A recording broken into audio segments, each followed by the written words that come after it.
नमस्कार मित्रमैत्रिणींनो, CTET तयारीच्या आपल्या सिरीजमध्ये मागच्या व्हिडिओमध्ये मी सांगितल्याप्रमाणे आजचा आपला विषय तो म्हणजे एक लर्निंग थेअरी, म्हणजे एक ज्या पद्धतीने जीन पियाजेने ज्ञानात्मक, हिंदीमध्ये संज्ञानात्मक आणि कॉग्निटिव्ह थेअरी मांडली, अगदी त्याच पद्धतीनं कोहलबर्ग यांनी सुद्धा एक थेअरी मांडली आणि ती थेअरी आहे नैतिक विकासाची, थियरी ऑफ मॉरल डेवलपमेंट, नैतिक विकास की थ्योरी। तो आज हम उस थ्योरी पर बात करेंगे। विद्यार्थ्यांमध्ये, मुलांमध्ये नैतिक विकास कसा घडतो ही सांगणारी ही थ्योरी आहे। आणि ज्या पद्धतीनं शारीरिक मानसिक विकासाची थ्योरी, ज्ञानात्मक विकासाची थ्योरी पियाजेने सांगितली, अगदी तशीच नैतिक विकासाची ही थ्योरी आहे। कशा पद्धतीनं नैतिक विकास बालकांमध्ये घडून येतो, खूप सुंदर पद्धतीनं यांनी या ठिकाणी आपल्याला सांगितलेलं आहे। आपण यापूर्वीच्या काही थेअरीचा आढावा घेतला तर सुरुवातीला वर्तनवादी थेअरी होती, त्यामध्ये JB Watson, L Thorndike, Ivan Pavlov हे होते। त्यानंतर ज्ञानात्मक थेअरी आली। ह्या ज्ञानात्मक थेअरीमध्ये आपण जीन पियाजे असतील, जेरमी ब्रुनर असतील यांचा अभ्यास केला। आता ही नैतिक विकासाची थेअरी, याच्या अगोदर आणखीन एक फील्ड ऑफ लर्निंग आहे, ते म्हणजे गेस्टॉल्ट फील्ड ऑफ लर्निंग। हे गेस्टॉल्ट फील्ड ऑफ लर्निंग मध्ये काय सांगितलं गेलं, यांनी वर्तनवादाला थोडा एक वेगळा स्वरूप दिलं आणि त्या वर्तनवाद स्वरूपाने काय केलं, विद्यार्थी कसा शिकतो हे त्यांनी या ठिकाणी मांडलेलं आहे। त्या गेस्टॉल्ट लर्निंग थेअरीमध्ये पॅटर्नमध्ये अगोदर लर्निंग थ्रू पॅटर्न, पॅटर्नच्या आधारे शिकणे, विशिष्ट पद्धतीचा पॅटर्न बघू शिकणे। स्कॉलरशिपमध्ये असतात बघा, यातला पॅटर्न ओळखा, पुढची क्रिया ओळखा, असं पॅटर्न ओळखून शिकणे। लॉ ऑफ ऑर्गनायझेशन म्हणजे संघटनाचा नियम, म्हणजे विशिष्ट काही माहिती एकत्रित करून संघटित करून त्याच्या आधारे बालक काय करतात त्याचा अर्थ लावतो, तो law of organisation. Law of proximity, ह्याची जवळची शक्यता काय आहे हे सांगणारा लॉ ऑफ प्रॉक्झिमिटी। सिमिलॅरिटी, समानता सांगणारं तत्व। त्यानंतर लॉ ऑफ कॉमन डिरेक्शन म्हणजे एकाच दिशेने जाणारं, सिम्प्लिसिटी आणि क्लोजर, साधेपणा आणि क्लोजर। तर म्हणजे हिंदीमध्ये म्हटला तर याला गेस्टॉल्ट फील्ड ऑफ लर्निंग म्हटलं जातं। गेस्टॉल्ट लर्निंगवर प्रश्न आलेला आहे, त्यामुळे आपण या ठिकाणी गेस्टॉल्ट फील्ड ऑफ लर्निंग घेतलेला आहे। ती वेगळ्या पद्धतीचे विचार करण्याचे, लर्निंग थ्रू पैटर्न, सीखना, पैटर्न के आधार से सीखना, ये इसका मूल उद्देश्य है। लॉ ऑफ ऑर्गेनाइजेशन, संगठन का जो नियम है वो संगठन करके बच्चे सीखते हैं। फिर प्रॉक्सिमिटी यानी कि जो होने की संभावना सबसे ज्यादा है, प्रॉक्सिमल क्या है ये बताना है। सिमिलरिटी, समानता है। कॉमन डायरेक्शन, एक दिशा से जाने वाला, एक दिशा में सोचने वाला। सिंप्लिसिटी यानी कि सादगी, और क्लोजर जिसमें सब कुछ जो क्लोज होता है। ये लर्निंग तो लॉ ऑफ ऑर्गेनाइजेशन में क्या बोलते हैं, समझो 1 2 3 4 हम सरल सीधी लाइन में लिखते हैं, और उसको अगर गोल में लिखेंगे तो भी विद्यार्थी क्या समझता है, ये गोल की अवधारणा आसानी से समझता है, क्योंकि उसको ये जो सीधा है और ये जो गोल है उसमें जो अंक है वो समान है। उसे बोलते हैं law of learning through pattern. ये पैटर्न से हम सीखते हैं। लॉ ऑफ ऑर्गेनाइजेशन, अलग अलग चीजें दी गई हैं उसको, जैसे बिल्डिंग ब्लॉक्स बोलने को करने को कहो बच्चों को, तो बच्चे एक से एक देकर ये ऐसा होगा, नहीं उस पर ये वैसा, ऐसा तर्क करके उसकी एक अच्छी सी कोई चीज भी अपनी खुद से भी बना सकते हैं। Law of organisation, law of proximity, क्या हो सकता है, निकटतम होने की क्या शक्यता है, उसके आधार पे बच्चे सीखते हैं और अपना गेस करते हैं, तो उसको बोलते हैं लॉ ऑफ ऑर्गेनाइजेशन। और प्रॉक्सिमिटी हमने अभी डिस्कस किया। और सिमिलरिटी, समानता है, त्रिकोण चौकोन मिक्स है, तो बच्चे आसानी से त्रिकोण अलग, चौकोन अलग करके सीख सकते हैं। तो law of similarity, law of common direction, सब एक ही दिशा में जा रहे हैं तो एक ही दिशा में जाने का जो संकल्प है सबका, जो उससे बच्चा आसानी से, जो स्कूल छूटा सब लोग बच्चे कहाँ पानी पीने के लिए भाग रहे, तो लॉ ऑफ कॉमन डायरेक्शन। और सिंप्लिसिटी यानी कि सादगी, और क्लोजर जहां सब बंद होता है, जैसे कि 100 हो गया बस हो गया, लॉ ऑफ क्लोजर। तो इस तरह से बच्चे सीखते हैं। गेस्टॉल्ट लर्निंग आप ध्यान में रखो, गेस्टॉल्ट लर्निंग आपण लक्षात ठेवा आणि हे नियम लक्षात ठेवा। आणि जर आपल्याला हिंदी मधला प्रश्न जर नाही कळला तर इंग्रजीमध्ये ताडून बघा, आणि इंग्रजीमध्ये ताडून बघण्यासाठी हे नियम, learning through pattern, organisation, proximity, similarity, common direction, simplicity आणि क्लोजर हे विषय आणि हे शब्द अतिशय महत्वाचे आहेत। तर ह्या गेस्टॉल्ट लर्निंग नंतर जीन पियाजेने त्यांची जे कॉग्निटिव्ह थेअरी येते, आणि त्यानंतर आपण पाहत होते म्हणजे ही आजची आपली कोहलबर्गची थेअरी। कोहलबर्गनी काय केलं की बालक कसं शिकतं हे पाहण्यासाठी 3 प्रयोग केले। पहिला प्रयोग असा होता की त्यानं काय केलं, एका पिंजऱ्यामध्ये चिंपांझीला बंद केलं आणि त्याच्या समोर एक काठी होती, एक काठी ती पडली होती त्या ठिकाणी, अशी वाकडी काठी होती आणि ती काठी बाजूला पडली होती आणि समोर काहीतरी केळी वर टांगलेली होती. आणि मग आता त्याला माकडाला खूप भूक लागली, ते विचार करतं काय करावं काय करावं काय करावं. त्याच्या लक्षात येतं आपल्याकडे काठी आहे. मग तो काठी घेतो आणि काठीनं काय करतो, ती केळी ओढून घेतो आणि ती केळी खातो. त्याला माहित होतं का काठीचा वापर करून केळी काढून आपण खाऊ शकतो? नाही. पण या परिस्थितीने त्याला शिकवलं, ह्या परिस्थितीने शिकवलं, त्याची जी काही विचार करण्याची क्षमता आहे ती जागरूक झाली आणि त्याच्या मेंदून ठरवलं की नाही, आपण वाकडी काठी घेऊन ती केळी काढून खाऊ शकतो आणि त्याचं पोट भरलं. अशा पद्धतीनं तो शिकला काय, की काठी घेऊन आपण लांबची वस्तू ओढून घेऊ शकतो. हे पहिलं अध्ययन त्याचं या ठिकाणी झालं. पहिला अधिगम जो हुआ यहाँ पर हुआ और वो बंदर वो चिंपांजी जो क्या हुआ, सीखा कि लाठी के इस्तेमाल से हम क्या कर सकते हैं, केला निकाल कर खा सकते हैं. फिर उन्होंने दूसरा एक्सपेरिमेंट किया. दूसरे एक्सपेरिमेंट में क्या किया कि एक लंबी स्टिक के बजाय एका मोठ्या काठीशिवायच्या ऐवजी 2 छोट्या काठ्या ठेवल्या आणि मग त्याने त्या काठ्या बघितल्या. 2 छोट्या काठ्या, माफ करा 2 छोट्या नाही, एक मोठी आणि एक छोटी ठेवली. पण ती मोठी काठी कशी होती, त्याच्यापासून दूर अंतरावर होती. आता त्याला काठी घ्यायचा प्रयत्न केला पण त्याला काही काठी मिळत नव्हती. आता भूक तर लागली आहे, केळी तर खायचे, काय करावं. मग त्याच्या डोक्यात आलं की छोट्या काठीने आपण मोठी काठी ओढून घेऊ शकतो. मग त्याने ती छोटी काठी घेतली आणि मग ती मोठी काठी अशी काठीने अशी ओढून ओढून ओढून हळूहळू हळूहळू घेतली. मग ती मोठी काठी आल्याबरोबर तो अगोदर शिकला होता, ती काठी घेऊन तो मस्त केळी काढली आणि खाल्ली. अशा पद्धतीनं अध्ययनाचा हा दुसरा टप्पा त्यानं पार केला. अजून तिसरा एक प्रयोग कोहलर यांनी चिंपांझीवर केला. त्याच्यामध्ये त्यांनी काय केलं की 2 सारख्या आकाराच्या काठ्या बाजूला ठेवल्या, अर्धेच हाईट, म्हणजे दोन्हीपैकी एकही काठी डायरेक्ट तिथपर्यंत जात नव्हती. मग त्या चिंपांझीने विचार केला काय करावं. हातात काट्या घेतल्या, बघितलं काय, ते एक काठी आतून पोकळ होती आणि एक भरी होती. त्याला सुचलं अरे वा, ही आयडिया चांगली आहे. मग त्यानं काय केलं, ही काठी घेतली त्या पोकळ काठीमध्ये अडकवली आणि मग त्या काठीने काय केलं, ते केळी काढून खाल्ली. अशा पद्धतीनं बालक शिकतो, अशा पद्धतीनं अध्ययन होतं, अशा पद्धति इस तरह से अधिगम होता है. ये कोहलर ने अपने प्रयोगों के माध्यम से पाया. मग अशा अनुभवातून बालक शिकतंय. मग बालकाचा विकास हा केवळ शारीरिक आणि बौद्धिक विकासच नाही, तर बालकाचा नैतिक, समाज जर चांगल्या रीतीने चालायचा असेल, व्यवस्थित समाजामध्ये व्यवस्था व्यवस्थित राहायची असेल, तर समाजामधला नैतिक विकास सुद्धा होणं बालकांमध्ये आवश्यक आहे. आणि हा जो नैतिक विकास आहे, हा नैतिक विकास होण्याची जी काही थेअरी आहे, ही थेअरी काय आहे, कोहलर यांनी मांडलेली आहे. त्यांनी काय सांगितलं, नैतिक म्हणजे काय, मॉरलिटी म्हणजे काय. मॉरल म्हणजे काय, based on ethical right or wrong. ह्याचा कुठला नियम नसतो लिहिलेला, परंतु तात्विक दृष्ट्या हे चूक आहे, हे बरोबर आहे. विनाकारण प्राण्यांना मारणं हे चूक आहे. मोठ्याशी अरे तुरे बोलणं हे सुद्धा कसं आहे, चूक आहे. याचा काही नियम आहे का, नाही. मग कशाच्या आधारे ठरलं ते, moral ethical right or wrong, नैतिक दृष्ट्या चूक का बरोबर याच्या आधारे ते ठरलं. मग मॉरल जजमेंट जे आहे, हा जो ठरवण्याचा निर्णय आहे, हा जो नियम आहे, हा जो निर्णय घेतला गेलेला आहे, मॉरल जजमेंट आहे, तो कशावर घेतला आहे, रिझनिंग इन मॉरल सिच्युएशन. नैतिक परिस्थितीमध्ये कसा निर्णय घ्यायचा हे कुठं ठरलं, बालकाच्या मेंदूमध्ये. किंवा जो निर्णय घेणार आहे, निर्णय करता आहे, त्याच्या डोक्यामध्ये हे ठरलं की कशा पद्धतीने निर्णय घेतला पाहिजे. That is moral judgement and that is based on the moral reasoning in that situation. त्यानंतर मॉरल बिहेवियर. मॉरल बिहेवियर म्हणजे नैतिक वर्तन, कोण कुठल्या परिस्थितीमध्ये कसं वागतो, हाऊ ही ऍक्ट्स, त्याची पण थेरी आहे. कशा पद्धतीने वागतो आणि त्या वागणुकीचे त्याचे निर्णय नेम कसे आहेत, हे कशावर ठरतं, हे त्याच्या विचारावर, मॉरल जजमेंटवर ठरतं. आणि मॉरल जजमेंट कसं केलं जातं त्याचीच ही काय आहे, थेरी आहे, कोहलबर्ग यांनी दिलेली ही थेरी आहे. त्यानंतर मोर इमोशन्स. त्याच्यामध्ये काय आहेत, मॉरल इमोशन्स, माफ करा, मॉरल इमोशन्स म्हणजे नैतिक भावना. कशा पद्धतीच्या भावना तुमच्या मनामध्ये निर्माण होतात. He feels in internalised control. आत्मा आपल्या मनामध्ये ज्या भावना निर्माण झालेल्या आहेत, त्या भावनावर तुम्ही कसं नियंत्रण करू शकता.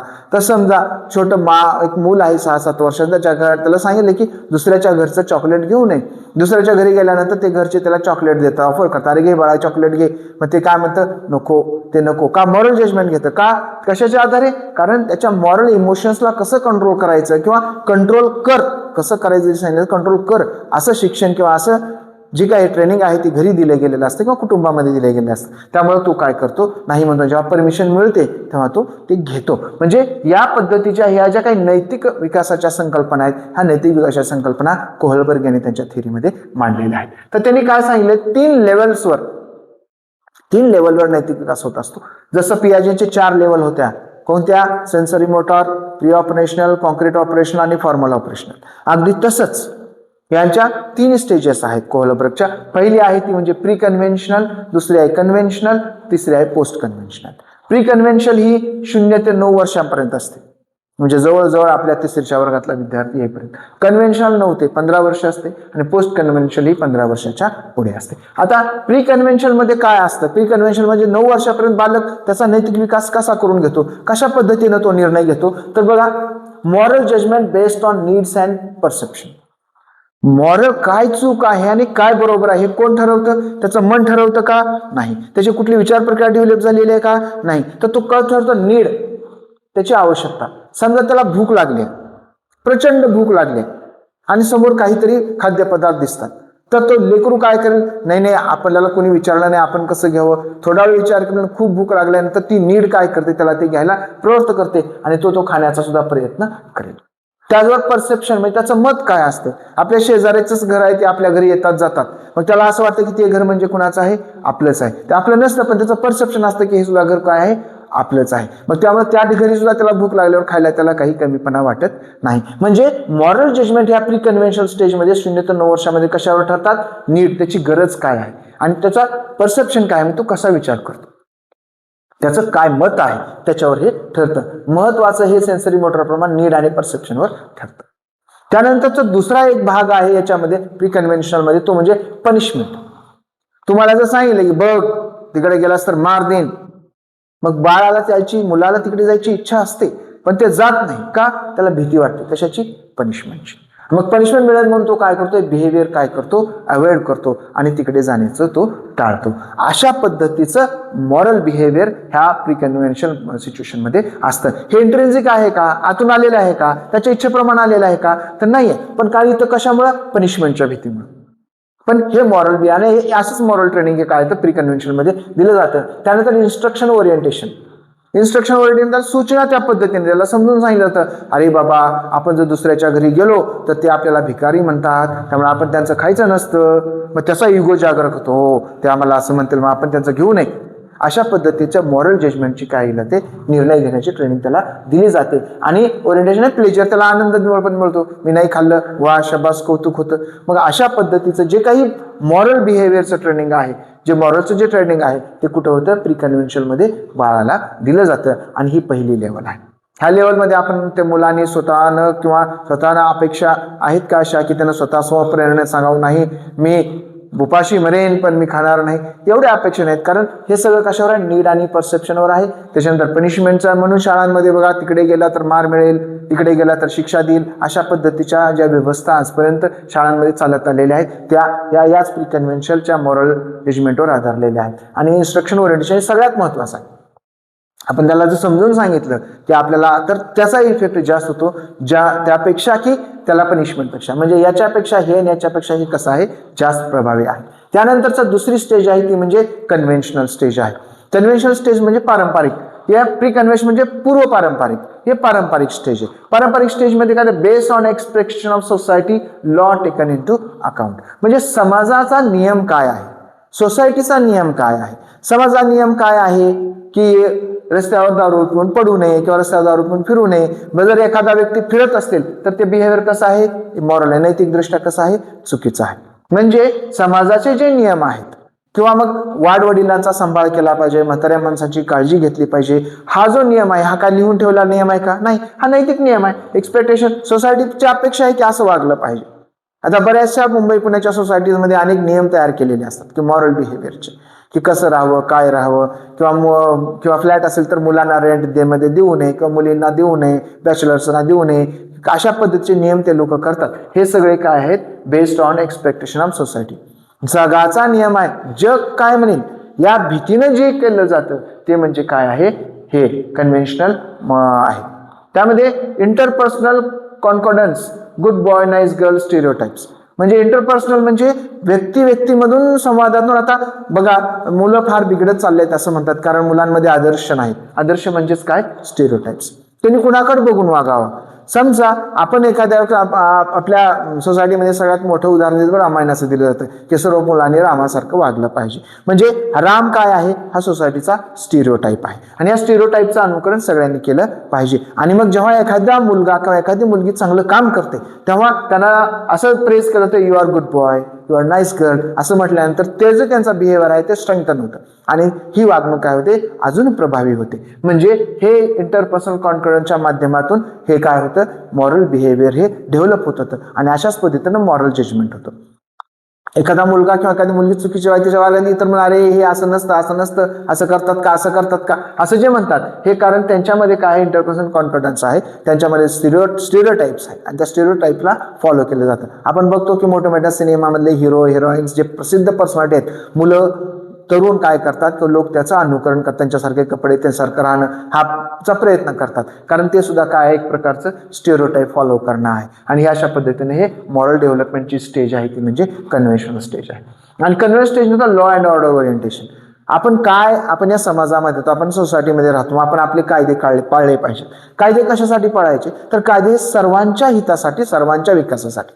कायदा हा फक्त माझ्या एकट्यासाठी किंवा तुमच्या एकट्यासाठी नव्हे तर कायदा आपल्या सर्वांसाठी आहे. आणि हे मॉरल कोड ऑफ कंडक्ट जे आहे ते फॉलो करण्यासाठी लॉ अँड ऑर्डर ओरिएंटेशन म्हणजे लोकांना मार्गदर्शन करणे या माध्यमातून हे या कन्व्हेन्शन स्टेज 9 ते 15 वर्षाच्या वयामध्ये आपल्याला केलं जातं हे कोहलबर्ग यांनी सांगितलं आहे. 9 ते 15 वर्षी हे नेमकेच पौगंडावस्था ॲडोलेसन्स सुरुवात झालेली असते आणि ॲडोलेसन्समध्ये तर स्टेरियोटाईप्सला फॉलो करणं आणि लॉ ब्रेक करणं किंवा मग काहीतरी वेगळं करून पाहणं ह्या उर्मी असतात. तर अशा वेळी लॉ अँड ऑर्डर ओरिएंटेशन जर चांगल्या पद्धतीनं झालं तर अशा त्यांचा नैतिक विकास सुद्धा समाजाच्या हिताप्रमाणे किंवा समाजाला जसा हवा त्या पद्धतीने केला जाऊ शकतो. त्यानंतर 15 वर्षाचा पुढचा तो स्टेज आहे ती लेवल आहे ती म्हणजे पोस्ट कन्व्हेन्शनल. म्हणजे कन्व्हेन्शनलच्या नंतर आता जजमेंट बेस्ड ऑन ॲब्स्ट्रॅक्ट. इथं कुणी सांगत नाही, कुणी त्याला प्रेरणा देत नाही, पण तेच अमूर्तपणे विचार करतात, मनाल्यामध्ये विचार करतात. तर सगळ्यांनी जर कचरा रस्त्यावर टाकला तर कसं चालेल, आपला देश आपला समाज काय होईल, खराब होईल, संपूर्ण परिसर घाण होईल. म्हणून अमूर्त विचार करतात की नाही आपण काय केलं पाहिजे, कचरा कुंडीतच टाकला पाहिजे. म्हणजे ॲब्स्ट्रॅक्ट अमूर्त विचार करून भावना समजून घेऊन मग देशप्रेमाची असेल, स्वच्छतेशील असेल ही भावना समजून घेऊन काय करतात विद्यार्थी मुलं काय करतात आपलं वर्तनाचे नियम जजमेंट त्या पद्धतीनं करतात. त्यानंतर more personal and not necessarily defined by law of societies. ते वैयक्तिक निर्णय असतात आणि मग ते समाजानं निर्धारित केलेले नियम नसतात. विचार करा, आपण पाहतो की समाजाचे नियम आता आंतरजातीय विवाह मुलं करतात. आंतरजातीय विवाह करताना त्यांना असं वाटत नाही का लहानपणापासून संस्कार झालेले असतात की आपण असं वागलं पाहिजे, तसं वागलं पाहिजे, हे वागणं बरोबर, हे वागणं चूक. मग हे सगळं संस्कार झालेले असताना सुद्धा मुलं असा का निर्णय घेतात तर जेव्हा पोस्ट कन्व्हेन्शनल स्टेजमध्ये मुलं जातात तेव्हा ते स्वतः अमूर्त विचार करतात, स्वतः तुलना करतात, स्वतः विचार करतात काय चूक आहे काय बरोबर आहे याचा स्वतःच्या मनामध्ये त्याची साधक बाधक चर्चा करतात आणि त्याच्या आधारे काय करतात त्यांचा निर्णय ते घेतात. दॅट इज त्यांचं मॉरल जजमेंट असतं आणि हे मॉरल जजमेंटला ते फॉलो करतात. मूळतः जे मुलं खूप लाडामध्ये वाढले, ज्यांना नो ऐकायची सवय नाही, त्यांच्यामध्ये हे अतिशय प्रभावीपणे केलं जातं आणि त्यांना हवं ते करतात, भले त्याची ती काही किंमत मग आयुष्यामध्ये मोजतील. त्यामुळे ही जे ट्रेनिंग आहे मॉरल ट्रेनिंग आहे, मॉरल ट्रेनिंग हे प्रॉपर होणं आवश्यक आहे. मग ते मुळात पर्सनल नसतात, ते जरी नसतात, कोणाचं ऐकत पण नाहीत आणि स्वतःच्या मनाला विचार करून ते काय करतात निर्णय घेतात. ही स्टेज असते पोस्ट कन्व्हेन्शनल. आणि त्यामध्ये सोशल कॉन्ट्रॅक्ट ओरिएंटेशन, समाजात कसं वागलं पाहिजे त्याबद्दल मुलांचं ओरिएंटेशन होणं आवश्यक आहे. त्यांना युनिव्हर्सल इथिकल प्रिन्सिपल, जागतिक पूर्ण वैश्विक नैतिकतेचे जे काही प्रिन्सिपल तत्व आहे त्यांना सगळ्या जसं की दया आहे, सहानुभूती आहे, कणव आहे, प्रेमळपणा आहे, त्याच्यानंतर एम्पाथी आहे, तदानुभूती ज्याला आपण म्हणतो, समानानुभूती आहे. हे जे काही प्रिन्सिपल आहेत हे सगळ्या प्रिन्सिपलची ओळख मुलांना जर झाली तर त्या आधारे ते काय करतील अशा पद्धतीचे मॉरल डिसिजन घ्यायला काय करतील सुरुवात करतील. आणि हे डिसिजन हा जो विकासाचा हा जो स्तर आहे हा स्तर कोहलबर्ग यांनी सांगितलेला आहे. त्याच्या आधी पियाजेनी पण काही मॉरल रूल्स सांगितले. त्यामध्ये grow more mature shift to morality of cooperation, म्हणजे पियाजे पण म्हणतात की जसं मुलं मोठे होतात तसं मॉरली एकमेकाला सहकार्य, नैतिकदृष्ट्या एकमेकाला सहकार्य करण्याचा ते काय करत असतात, प्रयत्न करत असतात. आणि अशा पद्धतीनं ही जी नैतिक विकासाची संकल्पना आहे, जी कोहलबर्गने दिलेली आहे, ती आपण विचारात घेतलेली आहे. याचा शैक्षणिक उपयोग काय आहे, तर वर्गामध्ये आपण अध्ययन अनुभवाचं नियोजन करताना वाइल अरेंजिंग लर्निंग एक्सपीरियंसेस अध्ययन अधिगम का नियोजन करते समय हमको ये नैतिक विकास की अवधारणा को ध्यान में रखना है, जिससे बच्चों को पढ़ने में ज़्यादा से ज़्यादा सहूलियत हो और बच्चे आसानी से पढ़े. जैसे कि एक्टिविटी बेस्ड लर्निंग यानी गतिविधि आधारित शिक्षा है, बाल केंद्रित शिक्षा है, इन सब शिक्षाओं का अवधारणाओं का वैयक्तिक अपने क्लास में अपनी कक्षा में उपयोग करने के लिए इन अवधारणाओं को हमको समझना चाहिए. अगर इन अवधारणाओं को हम अच्छी तरह से समझेंगे तो ही हम अच्छे से अच्छी शिक्षा दे पाएंगे, जिससे बच्चे अपनी तरक्की अच्छे से कर सकें. तर या मॉरल डेव्हलपमेंटच्या कॉन्सेप्टचा अजून जास्त तुम्ही वाचन करावं. मार्केटमध्ये पुस्तकं उपलब्ध तेही वाचावे, पण एक बेसिक आयडिया आणि या आयडियाच्या आधारे आपण इलिमिनेशन टेक्निक वापरून हे येत नाही, ते येत नाही, ते येत नाही, मग हे येते, अशा इलिमिनेशन टेक्निक वापरून तरी किमान आपण हे मॉरल डेव्हलपमेंटचे प्रश्न आपण सोडवू शकतो. या ठिकाणी थांबूया. पुढच्या व्हिडिओमध्ये आपण भेटूया. नवीन आणि तिसरी सर्वात महत्वाची एक अवधारणा आहे, जिचा उल्लेख RT Act 2009 मध्ये आहे, NEP 2020 मध्ये आहे आणि सर्वात प्रभावीने जगभर वापरली जाणारी जी काही ज्ञानरचनावादाची पद्धत आहे, त्याचा बेस देणारे आणि सोशल कन्स्ट्रक्टिव्हिजम ज्याला म्हणतात, सामाजिक रचनावाद देणारे वायगोटस्की, त्यांचा आपण पुढच्या व्हिडिओमध्ये विचार करणार आहोत. त्यांच्या थेरीज आपण चर्चा करणार आहोत. तोपर्यंत लाईक, फॉलो, शेअर करा. व्हिडिओ जास्तीत जास्त लोकांपर्यंत पोहोचवा. शिका, शिकवा. जय जिजाऊ, जय शिवराय.